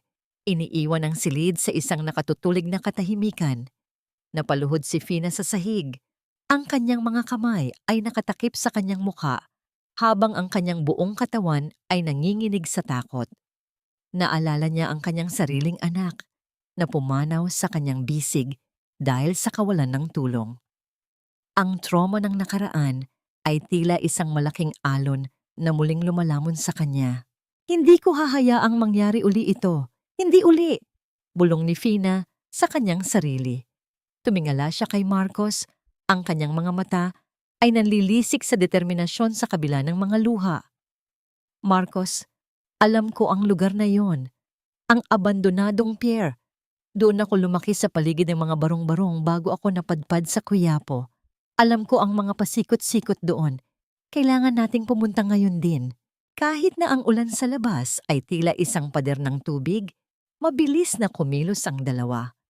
Habang tumatakbo sila patungo sa sasakyan, nakita ni Fina si Doña Remediosa na nakatayo sa veranda. Ang matanda ay tila lumiit at nawalan ng lakas. Ang kanyang mukha ay puno ng matinding kahihiyan at takot. Ang dating reyna ng mansyon ay naiwang mag-isa sa gitna ng kanyang gintong hawla, habang ang katotohanan ay patuloy na gumigiba sa kanyang mundo. Sa loob ng sasakyan, ang bawat kilometro patungong Nabotas ay tila isang habambuhay na paghihintay. Ang bilis ng sasakyan ay hindi sapat upang mapanatay ang bilis ng pintig ng puso ni Fina. Hawak ni Marcos ang manibela nang napakahigpit hanggang sa mamuti ang kanyang mga kamay. Sa gitna ng dilim at rumaragasang ulan, ang tanging gabay nila ay ang munting liwanag ng pag-asa na sana ay hindi pa huli ang lahat. Ngunit nang malapit na sila sa pier, isang malakas na tunog ng pagpreno at ang anino ng isang nag-aapoy na bariles sa gitna ng kalsada ang nagpahinto sa kanila. Ang mga tauhan ni Celestino ay nakatayo sa dilim. May hawak na mga bakal at kahoy, handang harangin ang sino mang magtatangkang bawiin ang kanilang kayamanan. Napatitig si Fina sa unahan. Ang kanyang puso ay tila tumigil sa pagtibok. Paano nila malalampasan ang mga lalaking ito upang marating ang dulo ng pier, kung saan ang huling hininga ng kambal ay unti-unti nang naglalaho sa lamig ng gabi. Ang karma ay hindi laging dumarating na may kasamang kidlat at kulog. Kung minsan, ito ay dumarating sa anyo ng isang nakabibinging katahimikan kung kailan ang lahat ng iyong binuong kasinungalingan ay guguho sa iyong paanan. Sa madilim na bodegang ito ng Nabotas, ang amoy ng kalawang at alat ng dagat ay naging saksi sa huling hininga ng isang pagpapanggap. Habang si Marcos ay abala sa pakikipagtuos sa mga tauhan ni Celestino sa labas, si Faustina ay dahan-dahang gumapang sa gilid ng mga lumang bariles at mga sirang lambat. Ang bawat kilos niya ay may kasamang panalangin. Ang kanyang mga tuhod ay gasgas na sa pakikipagsapalaran sa magaspang na sahig, ngunit ang hapdi ay hindi niya nararamdaman. Ang tanging nagpapatibay sa kanya ay ang mahinang boses ni Angelo na tila isang huling tawag ng isang mitya bago tuluyang mapundi. Sa gitna ng bodega, sa ilalim ng isang nag-iisang bumbilya na pabalit-balik ang ayos ng liwanag, nakita niya sina Isadora at Celestino. Si Dora ay balisa. Pabalit-balik ang lakad habang hawak ang isang piraso ng papel, samantalang ang mga bata ay nakahiga sa ibabaw ng isang malamig at maruming mesa, balot lamang ng manipis na kumot. Ang kanilang mga balat ay tila naging kulay abo na sa tindi ng dehydration at lamig ng ulan na tumatagos sa butas na bubong. Nasaan na si Marcos? Bakit wala pa siya rito? Sigaw ni Dora. Ang kanyang boses ay puno ng takot na nauuwi sa kabaliwan. Celestino, kapag hindi natin nakuha ang pirma niya, wala tayong mapupuntahan. Ang mga batang ito, parang hindi na sila humihinga. Hayaan mo silang mamatay, Dora. Mas madali nating maipalalabas na kasalanan ito ng yaya kung wala nang magiging saksi. Ang sagot ni Celestino ay kasing lamig ng semento. Hindi na nakapagpigil si Fina. Tumayo siya mula sa kanyang pinagtataguan. Ang kanyang mga mata ay nanlilisik sa isang uri ng galit na tila nanggagaling sa kalaliman ng kanyang pagiging ina. Hindi niyo sila kukunin. Walang mamamatay sa gabing ito, kundi ang inyong mga kasamaan. Bitawan mo sila, Faustina. Akmang sasabunutan ni Dora si Fina nang biglang sinalya ang malaking pinto ng bodega. Pumasok si Marcos kasama ang mga awtoridad na matagal na palang tinawagan ni Ate Lita sa tulong ni Ningning. Ang liwanag ng mga sasakyan ng pulis mula sa labas ay tila isang hatol ng tadhana na tumama sa mukha ni Isadora. Nakita ni Marcos ang kanyang asawa na handang saktan ang isang babaeng nag-aalay ng buhay para sa kanyang mga anak. Ang lahat ng pag-aalinlangan ay naglaho. Ang tanging nanatili ay ang matinding pagkadiri sa babaeng dati niyang minahal. Tapos na ang palabas, Isadora. Ang boses ni Marcos ay mababa, ngunit puno ng kapangyarihan. Hindi mo na sila mahahawakan kailanman. Habang pinupusasan si Celestino at pilit na kinakaladkad si Dora na nagsisisigaw pa rin tungkol sa kanyang karapatan, si Fina ay nanatiling nakaupo sa sahig, yakap-yakap ang kambal. Hindi niya tiningnan ang pagbagsak ng mga kaaway. Ang tanging tinitingnan niya ay ang dahan-dahang pagbuka ng mga mata ni na Angelo at Angela. Sa gitna ng kaguluhan, ang kanyang mahinang awit ng ili-ili ay muling dumaloy. Isang awit ng tagumpay laban sa dilim. Pagbalik sa mansyon, isang panibagong karma ang naghihintay. Si Doña Remediosa ay nakaupo sa kanyang malaking silya, ngunit ang kanyang mga mata ay wala ng ningning. Sa utos ni Marcos, ang lahat ng kapangyarihan ng matanda sa pondo ng pamilya ay binawi. Ang reyna na nagpahalaga sa dangal kaysa sa buhay ay naiwang walang anuman, kundi ang kanyang sariling multo sa loob ng isang malaking bahay. Tinalikuran siya ng kanyang anak, hindi dahil sa galit, kundi dahil sa katotohanang ang pag-ibig ay hindi kailanman na itatayo sa takot at manipulasyon. Nakaligtas ang mga bata, ngunit ang mga sugat ng gabi ay hindi basta-basta maghihilom. Habang pinagmamasdan ni Marcos si Fina na dahan-dahang nagpapakain sa mga bata sa loob ng ospital, alam niyang ang tunay na kayamanan ng mga Villarreal ay hindi ang pangalang dala nila, kundi ang babaeng itinuring nilang walang halaga. Ngunit handa ba si Fina na manatili sa mundong minsang sumira sa kanya o ang kanyang paglaya ay nangangahulugan din ng paglisan? Ang mga sugat ng kahapon ay hindi kusang naglalaho kapag nahugasan ng ulan. Kailangan itong dampian ng init ng pag-unawa at balutin ng pasensya upang maghilom ng tuluyan. Sa paglipas ng mga buwan, ang tahimik na bahay sa gilid ng Maynila ay naging saksi kung paano ang isang pusong nadurog ay muling natutong magmahal ng walang takot. Malayo sa marangya ngunit nakakulong na mundo ng mansyon sa Makati, pinili ni Marcos na lisanin ang lahat ng luho upang magsimula muli sa isang simpleng bahay sa isang tahimik na subdivision sa Quezon City. Walang matataas na kisame, walang mamahaling chandelier na gawa sa kristal, ngunit ang bawat sulok nito ay puno ng liwanag. Si Faustina ay hindi sumama sa kanila noong una. Pinili niyang bumalik sa Quiapo upang gamutin ang sarili niyang mga trauma at sa tulong ng perang ibinigay ni Marcos bilang pasasalamat, sinimulan niya ang pagtatayo ng Finas Haven, isang maliit na sentro na nagbibigay ng libreng kalinga sa mga sanggol ng mga inang nagtatrabaho sa palengke. Ngunit ang tadhana ay tila may sariling paraan upang pagtagpuin ang mga pusong pinagbigkis ng isang awit. Tuwing Sabado, walang palyang dumadalaw si Marcos sa sentro ni Fina kasama sina Angelo at Angela. Ang dati malamig at formal na negosyante ay ngayon ay nakasuot na lamang ng simpleng puting t-shirt. Ang kanyang mga braso ay puno ng pawis habang nagbabasa ng kwento sa mga bata. Pinagmamasdan ni Fina si Marcos mula sa malayo. Ang kanyang mga mata ay nag-aapoy sa isang lihim na paghanga. Nakikita niya kung paano natuto ang lalaking magtimpla ng gatas na tama ang init at kung paano siya matyagang magpalit ng lampin ng walang reklamo.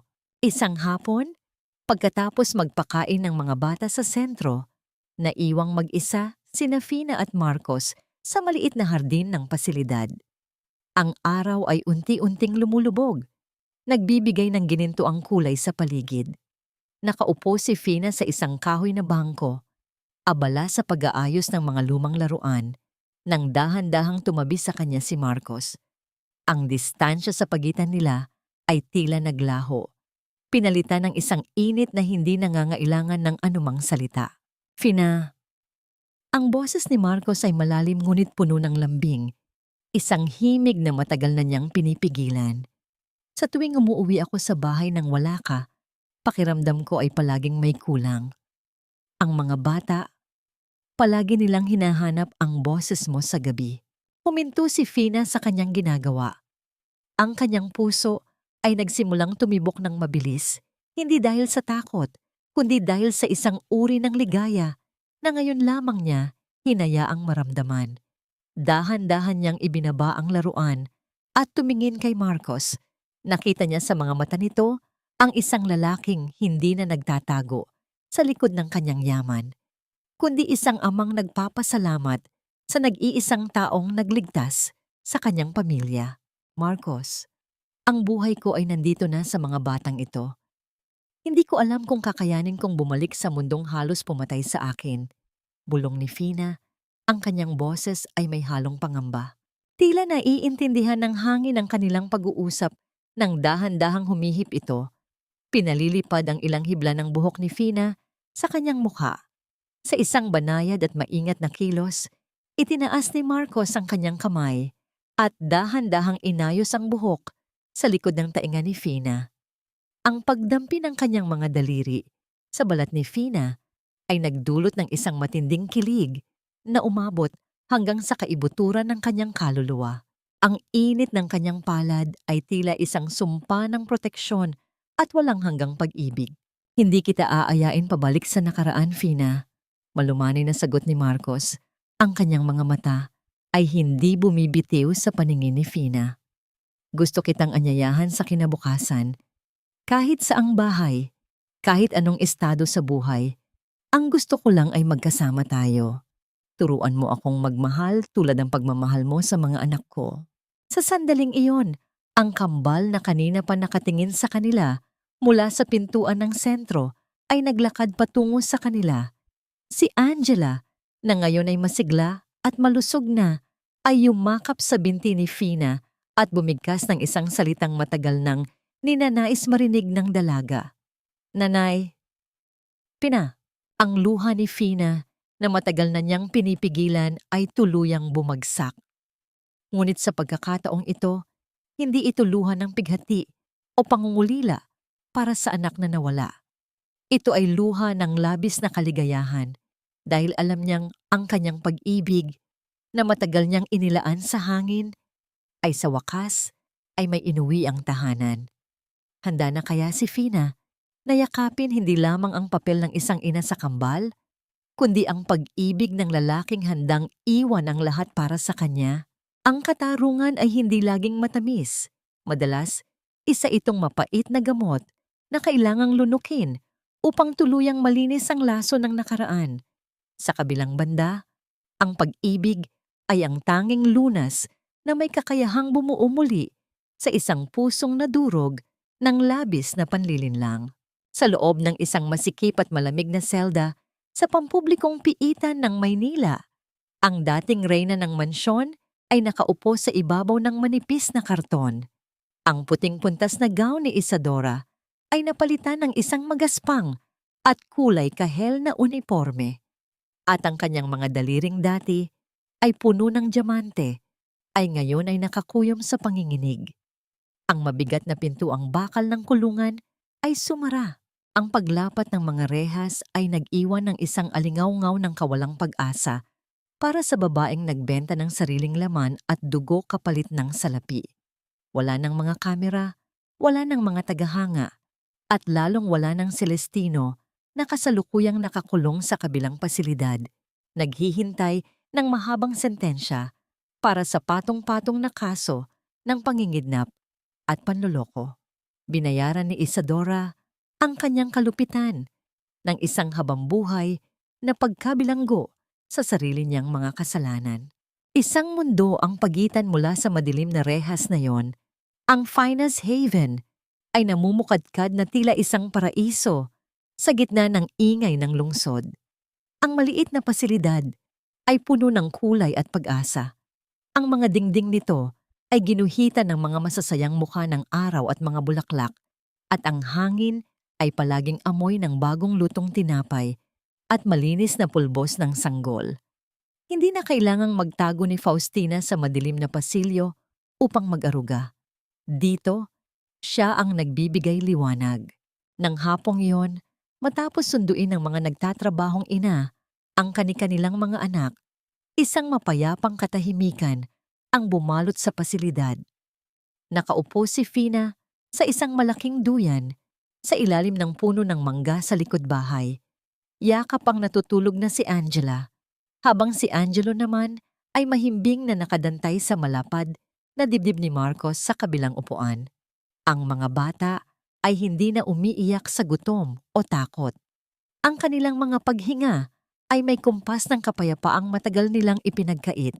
Tinitigan ni Marcos ang babaeng nasa kanyang harapan.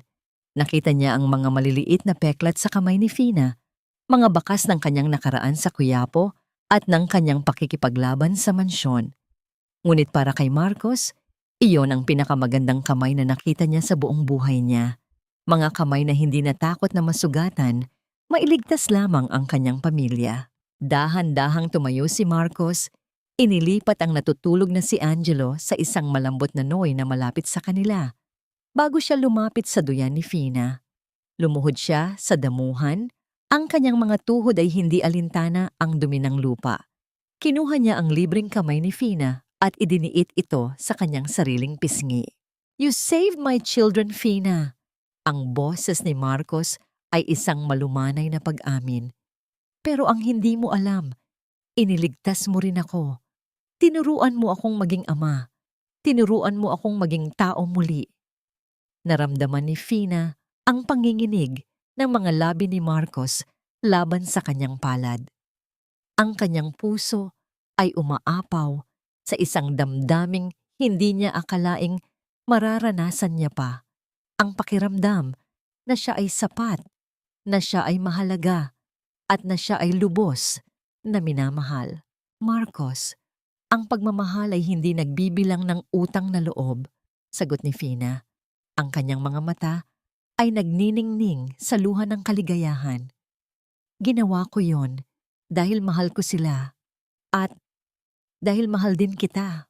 Sa pag-amin na yon, isang matamis na ngiti ang sumilay sa mga labi ni Marcos.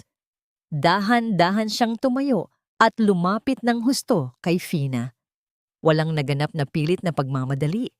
Ang bawat kilos ay may dalang malalim na paggalang. Yumuko si Marcos at idinampi ang kanyang mga labi sa noo ni Fina. Ang halik na iyon ay hindi nagtataglay ng anumang makamundong pagnanasa.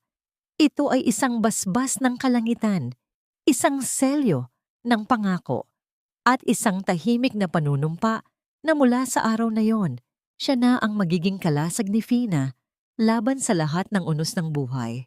Habang ang araw ay tuluyan ng lumulubog, ang hangin ay nagdala ng isang pamilyar na himig. Nagsimulang humuni si Fina, ang lumang awitin ng Ili-ili, Tulog Bata. Ngunit sa pagkakataong ito, ang awit ay wala ng bahid ng pighati o pangungulila. Ito ay naging isang awit ng tagumpay, isang himig ng bagong umaga na naghihintay para sa kanilang nabuong pamilya. 5 taon na ang lumipas. Ang tag-araw sa Quezon City ay nagdala ng mainit at payapang sikat ng araw sa malawak na bakuran ng Finas Haven. Ang dating tahimik at malungkot na mundo ni Faustina ay napalitan ng mga maiingay at matatamis na tawa ng mga batang malayang naglalaro sa ilalim ng mga puno. Wala nang bigat sa kanyang dibdib. Ang mga sugat ng nakaraan ay naging mga pilat na lamang na nagpapaalala ng kanyang katatagan. Nakaupo siya sa isang malapad na banig sa ibabaw ng berdeng damuhan. Pinagmamasdan sina Angelo at Angela na ngayon ay malulusog, masisigla at puno ng buhay ng mga bata. Sa pagdaan ng panahon, natutunan ni Fina ang pinakamahirap na hakbang tungo sa tunay na paghilom, ang pagpapatawad. Hindi niya kailanman nilimot ang mga pait na naranasan sa mansyon ng mga Villarreal o ang kalupitan ni na Isadora. Ngunit pinili niyang ibuka ang kanyang mga palad at bitawan ng galit upang hindi nito lasunin ang bagong buhay na kanyang binuo. May mga hapong nakikita niya ang isang pamilyar na itim na sasakyan na nakaparada sa labas ng sentro. Sa likod ng madilim na salamin nito ay naroon si Doña Remediosa Tomé. Tumanda at nanghina na, tahimik na pinagmamasdan ang mga apo mula sa malayo. Hindi kailanman lumapit ang matanda, pinigilan siya ng hiya at ng mabigat na pagsisisi na unti-unting umuubos sa kanyang kaluluwa. Sa kanyang puso, pinatawad na ni Fina ang matanda. Ngunit alam niyang ang pinakamabigat na parusa para rito ay ang patuloy na mabuhay sa isang gintong palasyo na walang pamilyang babati sa kanyang paggising. Ang tunay na pamilya ay hindi nasusukat sa dugong dumadaloy sa iyong mga ugat, ni sa dami ng yamang nakapangalan sa iyo. Ito ang pinakamahalagang aral na inukit ng tadhana sa puso ni Fina at Marcos. Ang pagiging ina ay wala sa pagluwal. Ito ay matatagpuan sa mga gabing walang tulog upang magbantay ng lagnat, sa mga luhang tahimik na pinupunasan, at sa mga bisig na handang maging kanlungan kapag tinalikuran ka ng buong mundo. Ang kwentong ito ay isang mainit na yakap para sa lahat ng mga kababaihang nag-aalay ng walang hanggang sakripisyo. Ang inyong halaga ay hindi kailanman mabibili, at ang kabutihang inyong itinanim ay laging aani ng pagmamahal na higit pa sa inyong inaasahan. Lumapit si Marcos mula sa likuran, dala ang isang bandehado ng sariwang merienda para sa kanilang pamilya. Naupo siya sa tabi ni Fina at walang anumang salita. Dahan-dahang isinandal ni Fina ang kanyang ulo sa malapad at matibay na balikat ng kanyang asawa. Nang makita sila ng kambal, mabilis na tumakbo ang mga bata patungo sa kanila at mahigpit na yumakap sa kanilang mga lieg. Pinagbuklod sila ng isang yakap na tila nagsasabing walang sinuman ang maaaring manakit sa kanila muli. Sa sandaling iyon, ipinikit ni Faustina ang kanyang mga mata.